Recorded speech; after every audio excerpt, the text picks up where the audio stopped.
Welcome to the Genesis. If you heard the episode of the Genesis with Eric Stern, you know that today's guest will be performing at the Portland Jewish Music Festival on Saturday, May 16th. And if you haven't heard that episode, you should go back and listen to it because you can hear about all the amazing stuff that's going to be happening at the Portland Jewish Music Festival. But I was so privileged and honored and happy and delighted to speak with today's guest, Yair Dalal. And since I was able to talk with Yair and get a little bit of a sense of him before he plays here in the middle of next month, I thought it was only fair that following this interview, I put in a little bit of Yair's music. So if you're watching on the Genesis YouTube channel, you'll see Yair performing live in a video that I took from his YouTube channel. And if you're listening to the podcast without video, then you'll hear the beautiful music, just to give you a sense of what kind of thing that he does with his music. Let me tell you a little bit about him. Yair Dalal is a composer, violinist, oud player, and a singer and a teacher. Over the last decade, he's put out 12 albums covering wide and varied cultural territory and representing Israeli, Jewish, and Middle Eastern cultures, infusing them through his music. Much of Dalal's work reflects his extensive musical skills in classical European jazz and Arabic music. And we get into that a little bit and how he moved from one to the other when he kind of went back to his roots. Dalal's family came to Israel from Baghdad, and his Iraqi roots are embedded in his musical work. Apart from making music, Yair devotes his time to preserving musical heritages from becoming extinct, the Babylonian, Jewish, Iraqi musical heritage, and the music of the Bedouins in particular. And we talk about his time with the Bedouins. And during the years, Dalal has performed in concerts and festivals worldwide, including major venues such as Carnegie Hall and Lincoln Center, WOMAD festivals from England to Australia and New Zealand, as well as playing with Bedouins in their tents. And that seems to be his truest home, is the desert. We also talk about that. But besides his musical endeavors, Yair Dalal is a peace activist and devotes much of his time and energy to building bridges of understanding and creativity between different cultures, and in particular between Jews and Arabs. Dalal performed at the Nobel Peace Prize Gala concert in 1994, honoring the Israeli Prime Minister Yitzhak Rabin and Foreign Minister Shimon Peres and Palestinian Chairman Yasser Arafat. Dalal has won several Israeli awards acknowledging his music and his contribution to Israeli music in particular, and he recently won a Lifetime Achievement Award in 2021 from the Israeli Ministry of Culture. He's been awarded by other organizations because of his dedication to the oud, recognized in Israel and abroad. He was nominated for a Grammy.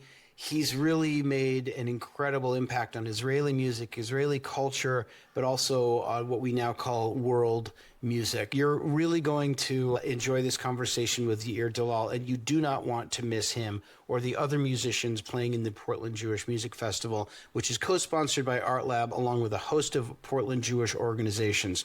Enjoy my conversation with the incredible Yair Dalal.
Yair Dalal, welcome to the podcast. Thank you, Juice. It is such a pleasure. I have to tell you, there's a lot of excitement about you coming here to Portland, Oregon, of all places, and a lot of people are excited to hear your music. And I guess I want to ask you, just to dive right in.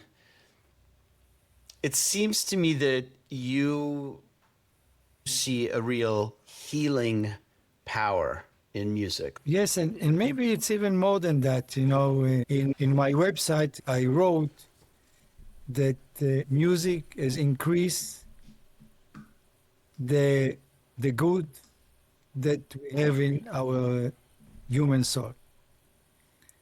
Meaning that the music changes us somehow, you're saying. I don't know if it's changed, but if you are a good man, you will be better man when you listen to music. I love that. I love that. If you have something good in your soul, it will increase it. Yeah. In Hebrew it said, המוזיקה מעצימה את הטוב בנפש האדם. So I really believe in that. And I think also when I play myself, I feel it in myself. Mm-hmm. And when I listen to others, I feel it in myself. Mm-hmm. Yeah. And when I can see people listen to the music, any kind of music, not of course only my music. And I can see that people go to concert to listen to music because they need something to cheer themselves, to heal themselves. Yeah. It's not only for fun. Yeah, that's right. Especially when you go to a music like that, to what you say, artistic or classical or whatever. Or even if you hear the Grateful Dead that we mentioned before. Mm-hmm. People go and listen to that to I think to feel something different. Yeah. And I totally agree. And by the way, for those who are listening, for what Yair is talking about is he has a wonderful album that's kind of, I would say, a standout. It's unusual for your catalog. It stands out. And on it, he records with his daughter singing the song Stella Blue by the Grateful Dead. People who listen to this podcast know that I'm bananas about the Grateful Dead, and his version of it is so gorgeous. I think that one of the healing things, Yair, and I wonder what you have to say about this, is that everybody who loves music, as soon as you hear a gorgeous song, not only does it make you feel good, but immediately you want to share it with somebody else who loves music, right? Yes. And so there's something inherently social and beautiful about it. I mean, you hear a great song, you've got to get it out. You either sing it so somebody can hear it, or you call them and you say, have you heard this? I'm interested in, what's the first musical memory you have? When did you first realize that like something grabbed you? First memory was Iraqi music. When I was like 3 or 4, something like that. My parents used to take me to these Jewish Iraqi parties in Ramat Gan. Ramat Gan is a city that we grew up. And this is the first time that I saw musical instrument when people play it. Yes. And I was stolen by the violin player. His name is Daoud Akram. Of course, he passed away many years ago. And I asked my father to teach me the violin, that I want to study the violin. I didn't know even the name. Now, was it the sound of the violin, or was it just the sound of the violin and the man that played it? It was magical. This is what I remember. And because I remember him, and I met the people after that, and it was the same. Yeah. Many years after, they looked the same for me. Yeah, it was a guy, he played the violin with the black glasses because he was blind. Wow. And he smoked a cigarette in his mouth, and the ashes was falling on the violin. And it's all true because afterwards I saw the same. And many years after, his son gave me his violin Wow. as a present. And the violin is full of ashes. Wow, really? So it was not my imagination. Yeah. It was true. Isn't that something? Oh, incredible. Yeah. So 2 years after, when I was 6, 7, something like that, I really pushed my father, really pushed him because he was like hesitating to take me to the conservatory and to study the violin. At 6, you wanted to study to play in that way. Yeah, yes, Mm-hmm. Mm-hmm. yes. No, and then, many songs, we had a big radio in our house, but we grew up in a neighborhood with a lot of kids, and the radio and, rock and roll, musical, classical music, Arabic music, everything that I can hear. Everything was in my ears. Yes. Everything was in my heart. So I was lucky to grow up with a lot of style of music. Not only one style. Yeah. And when did you go from violin to saying maybe that's not my final instrument? Before, when I was like 15 or 16, I picked up the guitar. But honestly, I was not good guitarist. Mm-hmm. I was not a good guitar player. Mm-hmm. I was like, I wanted to play guitar, and I played, but it was not the same. It was not the same. So when I released from the army, I think it was like when I was 22 or 23 years old, I picked up the oud because of those Iraqi musicians also. And after a while, I decided that maybe this will be my parallel instrument. Yeah.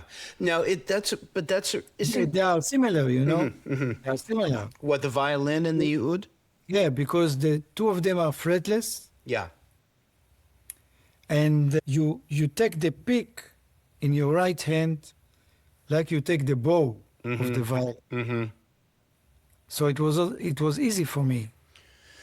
Now, was the kind of music you were interested in playing in the violin different than the kind of music that one would play on the oud?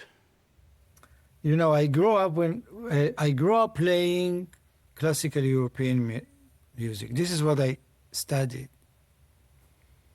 But when I was like 16 years old, I discovered Papa John Creech. I'm telling you, Joshua, he blew my mind. Yeah, I'm. Said, what is this? What the hell? Who is playing classical music? What the hell is this music? With the Jefferson Airplane and Hot Tuna and himself, said, wow, this is amazing. And you improvise, you do what you like. It's like, in a way, like Arabic music when you improvise. Ah, interesting. It's not like the classical music when you have to play the notes exactly. Right. So it was like I was confused. I said, this is the music that I want to play. So I started to imitate him.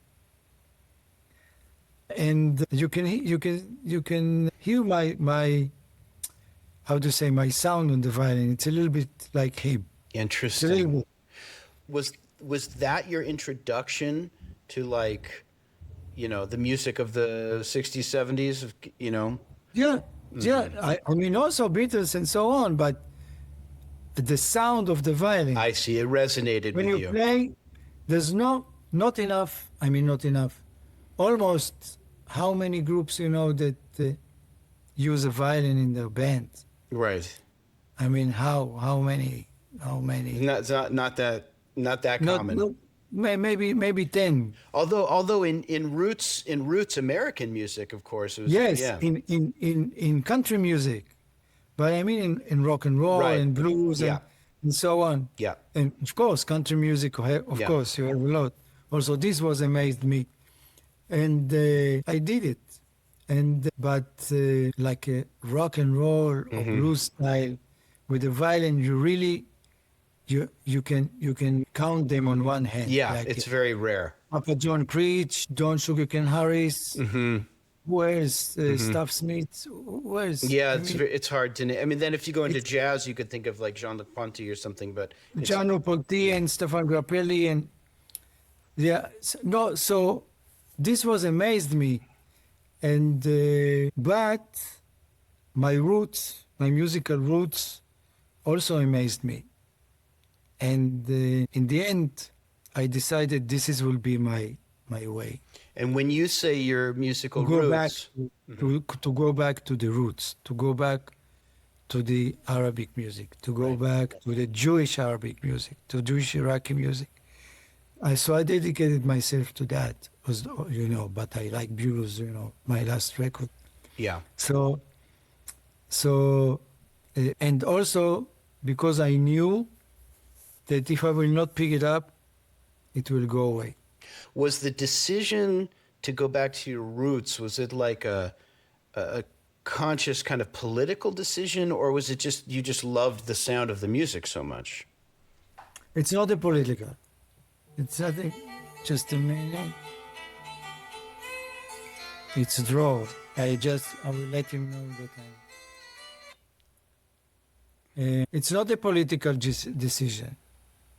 It's actually a musical heritage decision. Something like that. Yeah, you wanted to make sure that this form that's part of you was not lost. Yeah, and part of the heritage will not be lost. It's a very it's a fragile heritage because people came from Iraq for Babylon to Israel, and the young generation want to be new Israeli. They don't want to hear the music of the Gola, Diaspora. Yeah. diaspora. What do they have to do with this? We want to be more than people. And I realized that when I was like 25, something like that.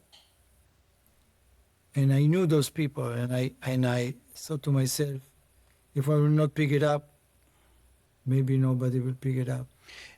And was this, what role did that music have in your own family? Yes, because my family liked this music, and they invited musicians to their house. So I knew those musicians. There was an orchestra for this kind of music. Yeah. They were old musicians, but they performed everywhere. Yeah.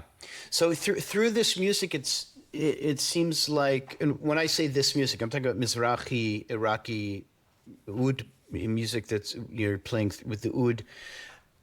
I wonder whether the various identities that are wrapped up, Iraqi, Arabic, Israeli, do those feel like those are in harmony for you, or are they in tension? Like it seems such a fraught moment to be thinking about all of these cultures that come together in this gorgeous instrument, and I'm just wondering what that feels like to you to be the bearer of all these. For me, they live in peace. I mean, for me, it's in my soul, and I play on the oud, Iraqi music, Arabic music, my composition, of course, and also Israeli songs. This is what I teach my student, to play Israeli songs with the Middle Eastern instrument, and to give them the Middle Eastern flavor. There's a lot of songs, that composed in the 50s and 60s and 40s and even 70s. Yeah. That you can play on those instruments and it will be beautiful. Yeah. I read that at some point I think in the 60s, the Israeli government was kind of I don't know exactly what the laws were, but was trying to diminish some Mizrahi music. It was because it was trying to kind of consolidate an Israeli musical identity. Is that accurate? Yeah, there is something in that. I don't know if they did it on purpose, Mm-hmm. but it was the atmosphere Mm-hmm. that Mizrahi music is not considered. Mm-hmm. Mizrahi music is primitive. Mm-hmm. We don't understand. Mizrahi music doesn't have harmony, so Mm-hmm. it's not in the level of the classical music. The musicians are not educated enough, and they out of tune because they play quadroton. So Right. they Right. thought that they're out of tune. It was kind of unknowledge. Yeah, out of So like, ignorance. Yeah, out of ignorance. yeah, Yeah. yes, it's maybe kind of fear a little bit, and also there is a political side for that you don't listen to your enemy's music. Yeah. Yeah. So what we have to do with that?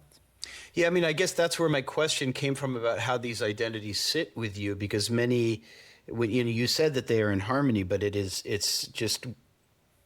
very beautiful to say that, because for a lot of people, they hear that instrument, as you're saying, and the musical tonalities associated with it, and for them, some Israelis heard that as being outsider, enemy music, but that's not how Yeah, you hold enemy it. music. Yeah. Yeah, it's like also for us, also the Arabic language. I grew up with Arabic language in my house, and I can say honestly that my sister, she's younger than me in 2 years.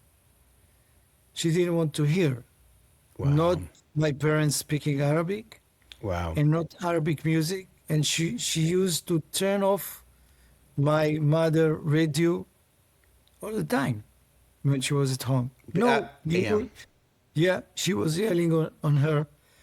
You will not hear Arabic music when I'm in my house. I was not like this, and so it was kind of atmosphere in the society that you want to be different from your parents. You want to be different from the Middle East surrounding, and you want to build a new society. Right. A distinct Israeli identity that was broken away from the past in some way. Yeah. Is any of that still alive? Are those things you still have to wrestle with when you're bringing your music into No, the public? not much. Today it's different completely. Mm-hmm. Mm-hmm. People are more open. There's a new generation, the third generation, let's say, that go back to the roots without any fear. There are many, many, many young student people Mm-hmm. that pick up the oud and the Middle Eastern, sorry, and the Labria.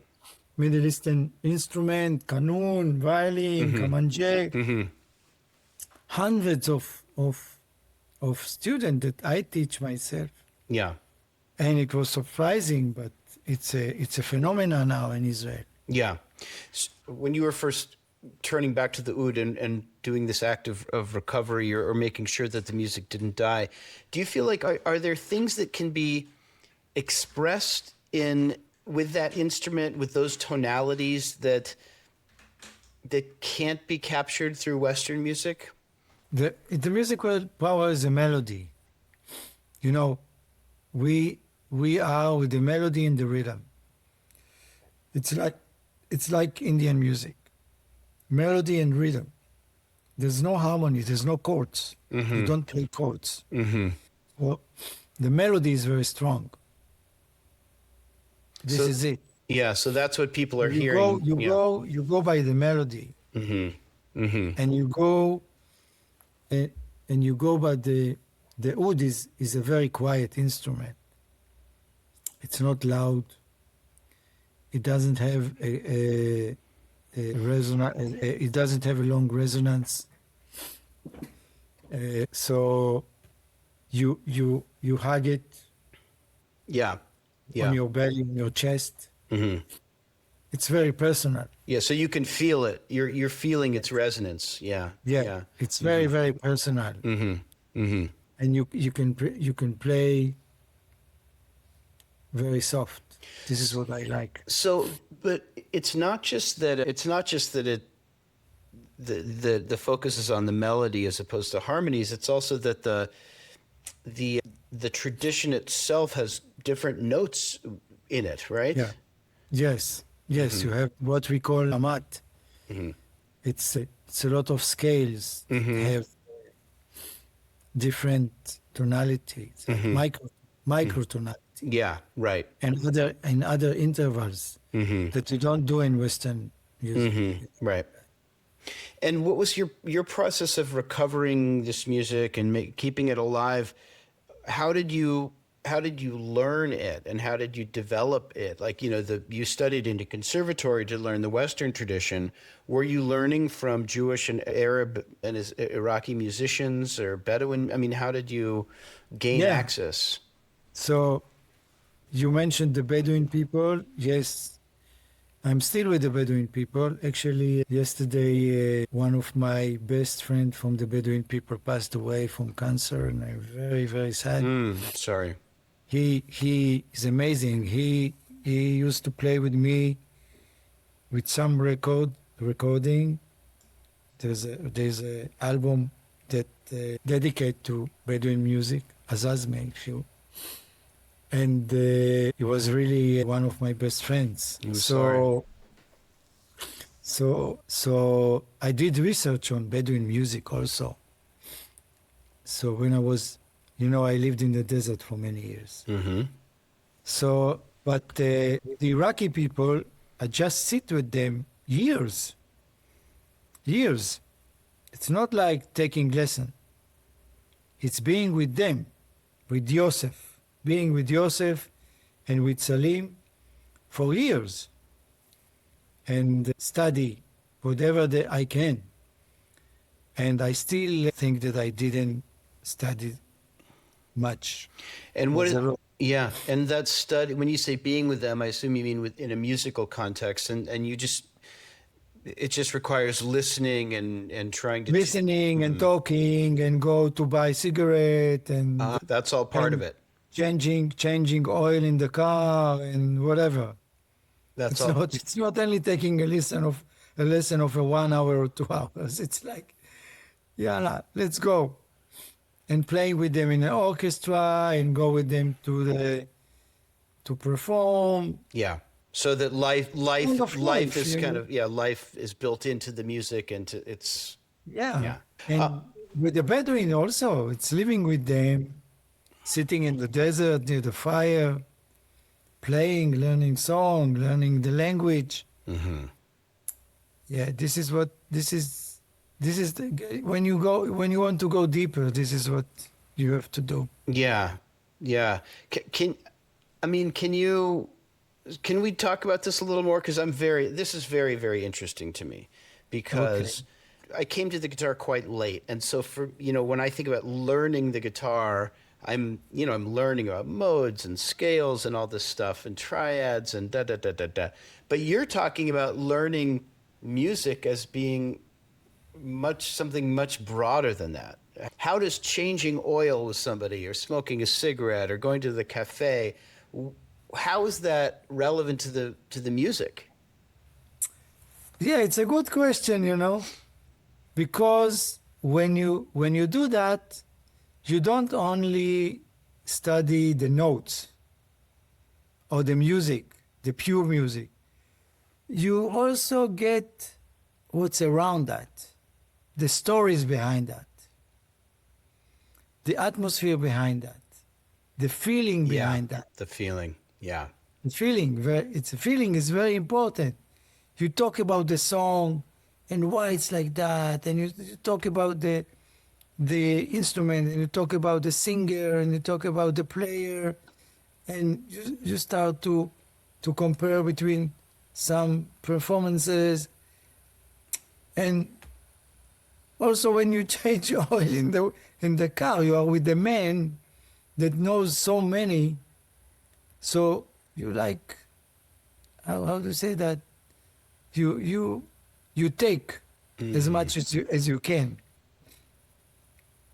Yeah. The feeling. It's Yeah. the feeling. Yeah, you're pouring the life and the feeling into the music. Yeah. And you can't fake that. You're saying you had to, those people are a part of your life and you spent. Yes, they are part Yeah. of my life. Yeah. You mentioned the desert, and I know that the desert has a special meaning for you. And I'm just wondering if you can talk, what is it about the Midbar that's so important to you? Midbar. I think this is my home, my soul home. Even though I leave, my house is in the north now, and I call this place where I live now, it's the how to say that, the northern border of the Midbar, of the desert. This is what I call it. But I teach in the desert. I spend 2 days every week in the desert. I go there. So I didn't leave it. So the desert was, for me, was like a place for, I don't know how even to describe it. It's a place in your personality, a place in your soul. And the quiet, the space, The openness. the openness, the openness of the space, and the simplicity. Yeah. You know, there's I mean, you may well know this already, but there's a teaching, and it says that the Torah was given in the desert because in order to receive Torah, you have to make yourself open like the desert. Wide open. There's also said, אם אתה רוצה להחכים, תדרים. You know what I mean. אם אתה רוצה להעשיר, תצפין. So this was part of my life, and it's still part of my life. I go there, as I told you, every week. You're bringing together Arab music and Israeli Jewish music. I wonder, I mean, do you have a hope that your music will bring people together, or are you just, you know, you're not it seems to me you're not just a person who's playing, that you see a potential in music to do a kind of healing that the world needs now. Is that fair? It's fair. I don't know if I succeed, you know, but it's like a drop in the sea. It's okay. Yeah. Be a drop in the sea is also okay. Yeah. I bring people together. People are coming from different lines. Also in Israel, I play with Arab musicians, play with the Bedouins, and at least, you know, when you know the culture, it is easier to talk. Yeah, of course. Okay. To understand each other. When I play abroad, it's fantastic to see that people from different countries from the Middle East are coming to my concert in Germany, in Spain, in the United States. Yeah. It's amazing.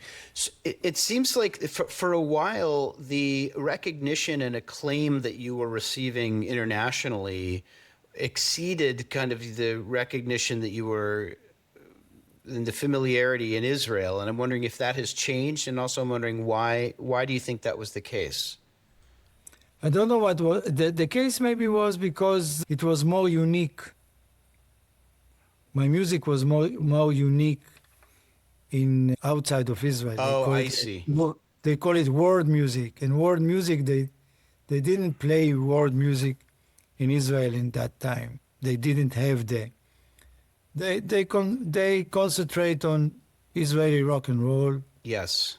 Or Israeli Mediterranean pop music. I see. So it was a little bit heavy for I see. For the so but now it's different. Now it's much better, the recognition in Israel. Right.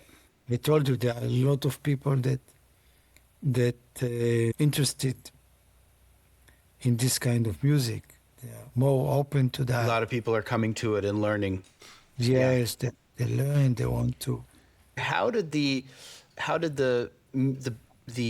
album with the Lobos Blues Band come about? It's a real departure, but it's just so magnificent. I I tell you, I called it my old love. Yeah. and it was my old love.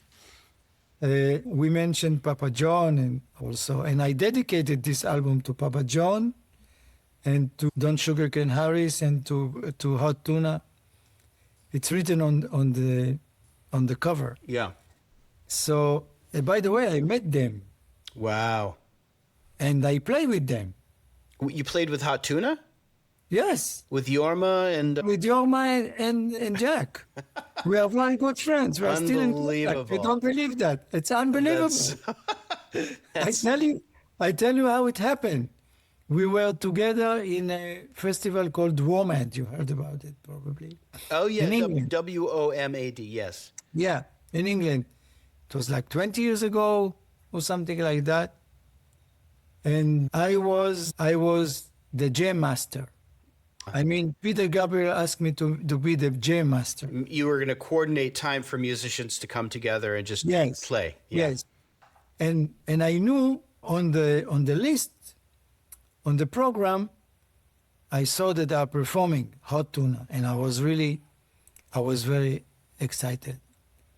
So I came to them and I asked them to participate in the jam, and they said, yes, why not? They are very humble, you know that. Mm-hmm.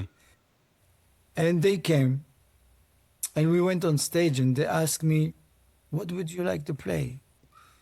And I said them something that Papa John play with you. Mm-hmm. And they started to play, and honestly, I was shaking. And Yoma looked at me, and during the song, he looked at me, and he said, "It's been a long time since I heard this sound of the violin." And then we stay in contact. We're still in contact, and I recorded something with Jack even in his house, and I played with Yorma when he was here in Israel. Mm-hmm. You can see it even in the YouTube somewhere if you write. And and we still sometimes we're still in contact. Wow. I mean, that would be a really. And when I was in San Francisco with my daughters, it was like maybe something like 10 years ago, something like that. I asked them, I wrote Jack and I said, "Are you have a concert near San Francisco Bay Area?" He said, "Yes, we are now in Santa Maria. Santa Maria? It's up. It's north than San Francisco." Okay. So Santa Maria, I think. "Would you like to come?" I said, "Yes, I'm coming with my daughters." "Okay, we will leave you some tickets Oh my gosh. outside." And we came there. They, of course, leave us not a ticket. They left us a bag, a Yeah. badge. Yeah. And- VIP and- pass. Yeah. Yes, VIP, and Yeah. we came to the green room and Oh the my God. host It was Basheret, your visit. and then Yorma is asking Shani, my daughter, the singer now, she sings. Yeah. You hear her voice. "Would you do you play something?" She said, "Yes, I play piano." There was a piano in the room. "And would you play something for me?" And she started to play. I think she played maybe Eric Clapton song, or maybe Bob Dylan, "Make You Feel My Love." Mm-hmm. Sang it for him, and he was really like, he's sitting beside her and said, if you want to play a real blues, you have to do like this and like this and like this." And then the manager is coming in and said, "Well, Yoma, you have to go on stage." He said, "Wait a minute, I'm explaining this young lady how to play the blues." Oh God, what an amazing experience! Yes, we have a photo together. They are amazing. Incredible. So yeah. it was like, how did it come to me? Like, What a gift! But what a gift. I used to play blues a lot when I was in the kibbutz in Samar with my friends, with jam and so on. And then, it changed from time to time. And in the pandemic time, the corona, my friend uh, he's younger than me. He said, Yair, it's about time to go back. Mm. Leave this Middle Eastern music. Let's go back to the blues. I said, okay, let's go back to the blues. He said to me, I will arrange some friends. I will arrange a studio. Let's go in the studio and make a blues record. I said, okay, let's go. So we went to the studio for like 24 hours Oh, and we played it live. yeah, it feels that way. I can tell. It feels without even rehearsals. Yeah, We did it like that for us. yeah. So there's some, just for people who might listen, and I recommend you do, there is some like real old school blues, like Death Don't Have No Mercy is on there. The Sky is Crying. So there's straight up blues, but then you have songs like Stella Blue from the Grateful Dead, which is certainly not a simple blues, at least in my reckoning. Yeah, it's But- very simple. Yeah. And there are some original also. The Old Like Love Little- is the opening track. Yeah. Yes, Old Love. Yeah. So that also feels like a home to you. You have many musical homes, it seems to me. Yeah. Yeah. Yes, it's Yeah. true. Yeah. I guess I want to let you go, but I want to just ask you. You're a person of peace, and you've like through you flow many musical streams, and I'm just wondering at this moment of conflict and pain, and the way still in the shadow of the war in Gaza, and now with the Iran war, how are you doing, and what is the role of music, do you think, in this broken world of ours? Oh, la, la, this is I don't know, Sometimes I feel desperate. Music will not change the world, but it can heal and change our soul. Mm-hmm. So, we have a war with Iran now. You know how many Israeli musicians play Persian music? You don't believe. Mm-mm. It's amazing. Kamanje, setar, and tur, they play Persian classical music. Yeah. And they enjoy it very much. Mhm. And there is a emunah. If you play the music of your enemy, he will surrender. Right. Yeah, so, because it dissolves the differences. yeah. So it's a hard time. It's a very hard time. And actually, we don't have any concert for like more than a month Because of that? because of that. Yeah. Because you cannot get together. All the concert hall are closed. All the places that you can play music are closed. You are not allowed to be more than 50 people together in one place. Mhm. Now it's a little bit better after the ceasefire. And we didn't teach for more than a month. We are just going back to that today actually. Today we Yeah. went back to that.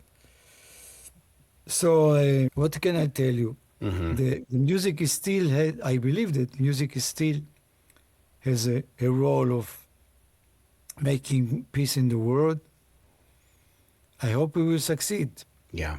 I Till mean, now, it was not easy. You remember John Lennon. You remember all those people, all those amazing artists that tried to do that. George Harrison, Bob Dylan, all those people, Peter Yeah. Gabriel. And but it's not easy. It's really not easy. Yeah. Yeah. Well, Maybe we have to change the politician into musician.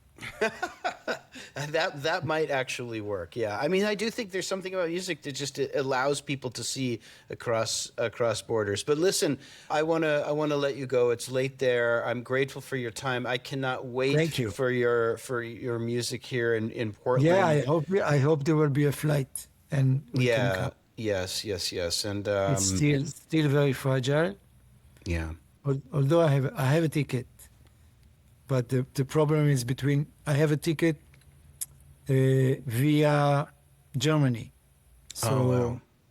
So I hope to get a connection from here to Germany. I hope so. I see. Well, it's in another month yet. In the meantime, all of us wish for peace, and we wish for health and Yeah, safety. thank you so much. Health and safety for your family. I'm grateful for your time, and I'm going to ask you one more very easy, very brief question, without thinking too much about it. What is one album that everyone listening to this podcast should listen to?